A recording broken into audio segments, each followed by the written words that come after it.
Assalamualaikum warahmatullahi wabarakatuh. Baiklah, pada kesempatan ini saya akan membahas tentang perbedaan teh hitam, baik teh hitam ortodok maupun teh hitam CTC, juga teh hijau. Baik, teh atau daun teh, bahasa latinnya Camellia sinensis L. Kunze, adalah merupakan tumbuhan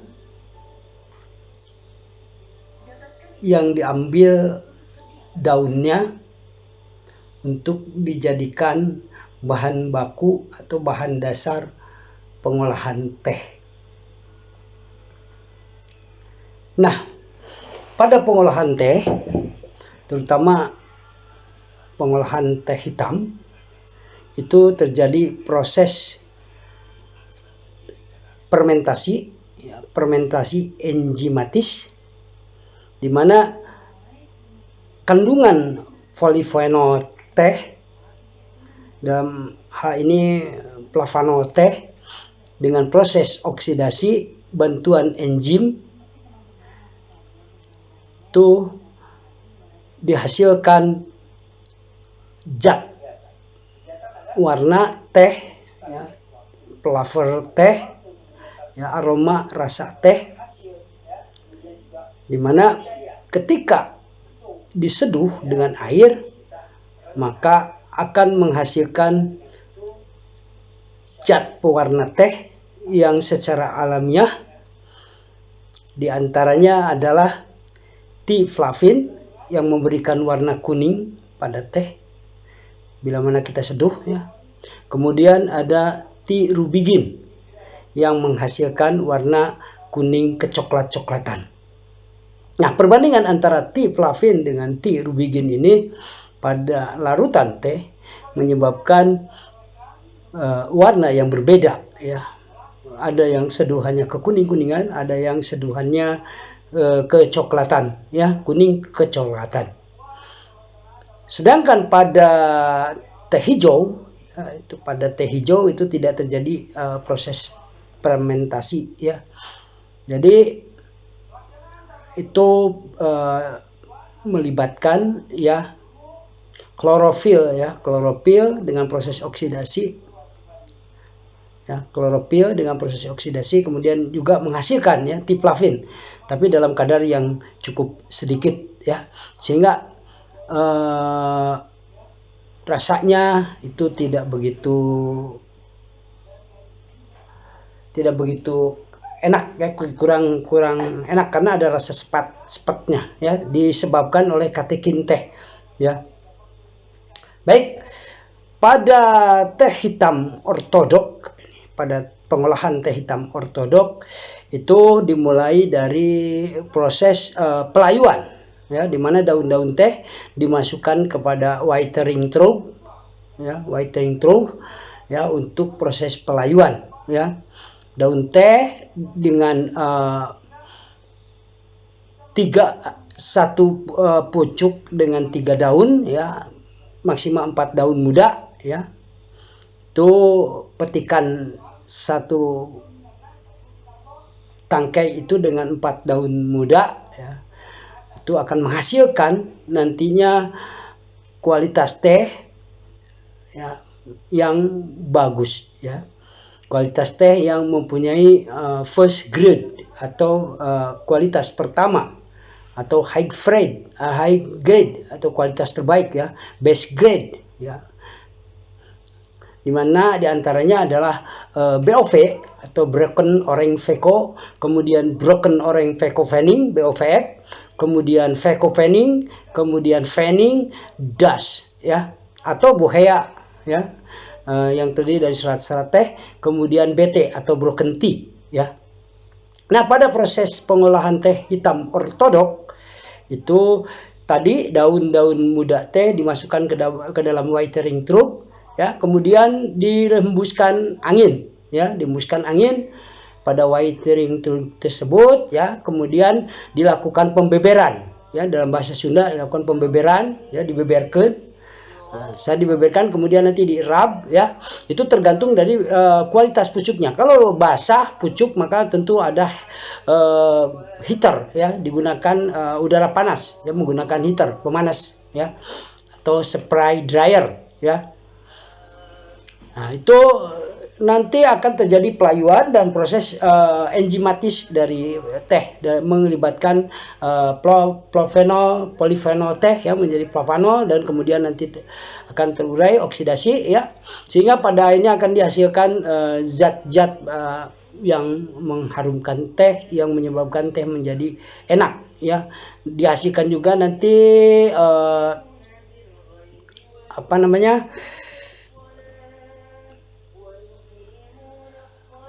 kafein ya, kafein teh itu lebih banyak dibandingkan kafein kopi ya. Tapi karena penggunaan teh sedikit ya, maka kandungan kafeinnya dalam satu gelas itu tentu akan lebih kurang ya dibandingkan dengan kopi. Kalau kopi kan penyeduhannya relatif lebih banyak ya. Nah, setelah di writing flow, masukkan tadi ya, writing through, kemudian setelah itu ya diturun layukan ya selama kurang lebih antara 4 sampai 7 jam ya, dibeberkan kemudian dierab, kemudian nanti bagaimana untuk turun layu? Biasanya untuk turun layu kita kepal tehnya ya, bila mana kepal sudah ada rasa merekat ya, rekat bisa dikepal rekat, kemudian itu artinya teh tersebut sudah mulai turun layu ya. Nah, setelah turun layu kemudian kita turunkan dari pabrik masuk ke penggilingan ya, ke oven top roller atau OTR ya, open top roller ya. Kemudian dari situ ke press cup roller ya. Press cup roller itu untuk mengepres supaya enzim teh itu keluar ya. Nah, dari open top kemudian ke press cup ya, kemudian setelah ke press cup ke fermenting tray ya, yaitu baki-baki fermentasi ya. Biasanya di situ menggunakan conveyor belt ya, conveyor belt, kemudian dengan semprotan air ya. Semprotan air itu biasanya antara 1 sampai 1,5 jam ya. Nanti akan terjadi perubahan teh menjadi kecoklat-coklatan ya, setelah penggilingan open top roller, press cup roller, kemudian masuk ke fermenting tray ya, alat untuk fermentasi teh. Kemudian menggunakan bell conveyor ya, berjalan si teh tersebut, bubuk-bubuk teh tersebut yang sudah dibubukkan ya. Kemudian setelah itu masuk ke FBD atau fluid bed dryer ya, pengering teh. Nah, di pengeringan ini kita menggunakan suhu ya antara 70 sampai 80 derajat Celcius ya, sehingga terjadi pengeringan teh. Nah, setelah dari fluid bed dryer kemudian masuk ke sifter ya.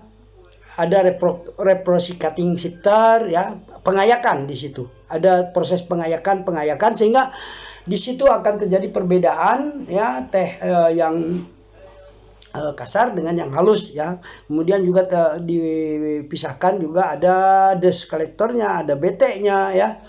Itu teh jenis debu ya, dust. Itu kemudian ada broken tea ya, jadi yang teh yang merupakan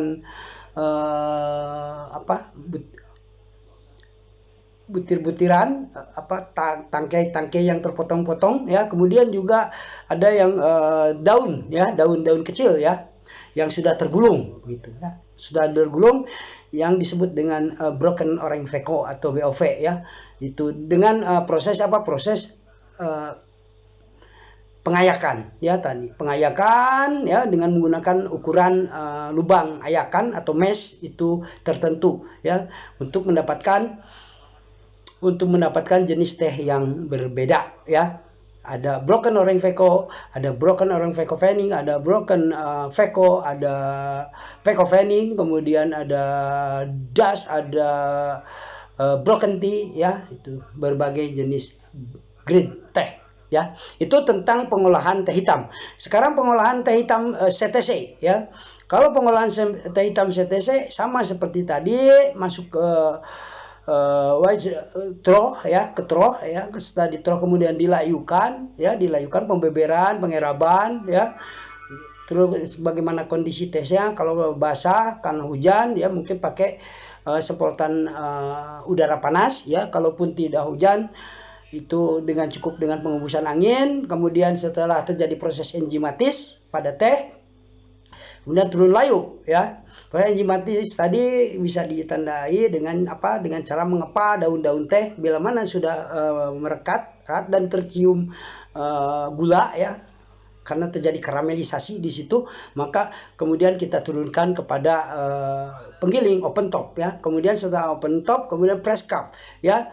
Atau bisa juga dari open top, ya, open top roller, kemudian ke mesin CTC, ya. Mesin CTC itu singkatannya cutting, tearing, curling, ya. Cutting artinya si teh itu dipotong-potong, tearing dicabik-cabik, dan curling digulung, ya. Nah itu. Setelah itu masuk ke fermentasi seperti biasa, langsung ke fluid bed dryer, ya, FBD, ya, untuk dikeringkan, ya, dengan suhu tadi. Saya dikeringkan, kemudian masuk ke pengayakan, ya, atau sortasi, ya. Di situ menggunakan apa? Menggunakan ayakan-ayakan yang bergetar, yang bergerak, ya, juga melalui bell conveyor, ya. Nah itu.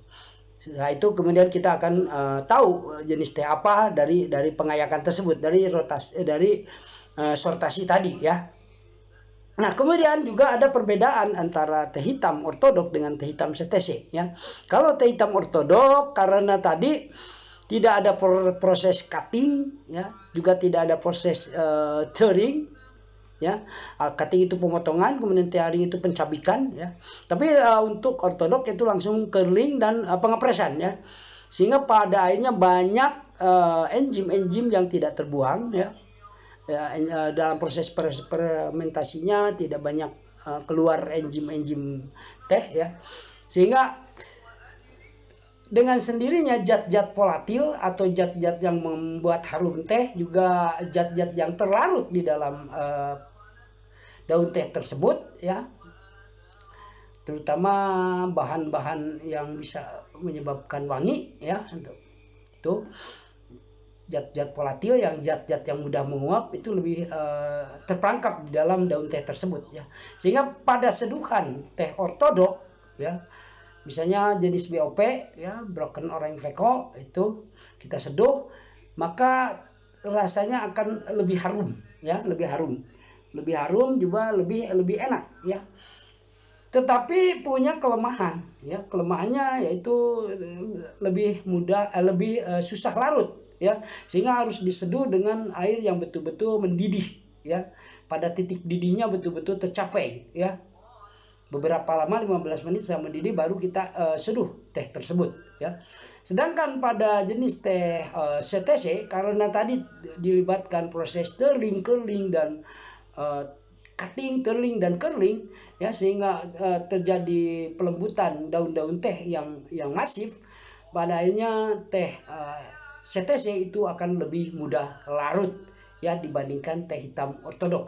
Tetapi kelemahannya karena banyak enzim-enzim yang terbuang dalam proses pengolahannya, teh hitam CTC dengan penyeduhan, ya, penyeduhan akan cepat larut, tetapi rasanya kurang enak dibandingkan dengan teh hitam ortodok, ya.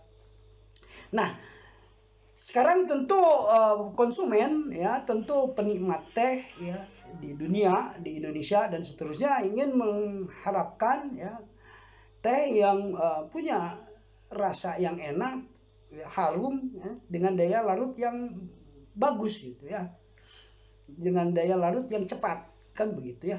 Tentu dengan itu harus kita blend, ya, harus kita blending, ya, campurkan antara teh hitam ortodok maupun dengan teh hitam CTC, ya. Tentu dengan berbagai grade atau kualitas yang diperkirakan bisa saling melengkapi, ya, untuk tadi terciptanya teh yang punya rasa yang enak, harum, dan mudah larut, ya. Nah, ini sudah kita lakukan ya, sudah kita lakukan di pabrik-pabrikan ya dengan menggunakan menggunakan teh celup ya. Teh celup. Teh celup itu merupakan campuran juga antara teh hitam ortodok maupun teh hitam CTC ya. Atau juga ada teh celup yang teh hitam ortodok saja atau teh hitam CTC saja ya. Itu tergantung kualitas dari teh celup sendiri ya. Bahkan ada teh celup yang menggunakan teh hijau ya. Tapi kalau misalnya campuran antara teh hitam ortodok dengan teh hitam CTC itu akan lebih enak ya, lebih mudah larut di dalam seduhan air. Nah, itu. Nah, terkait masalah kekentalan teh ya, kekentalan teh tadi ya, maka tentu ya bila mana kita ingin menggunakan teh yang cukup kental ya, terutama dengan kandungan kafein yang tinggi ya untuk melancarkan peredaran darah pagi-pagi ya, juga menyegarkan. Karena apa? Karena dengan kafein itu akan menstimulan otak ya.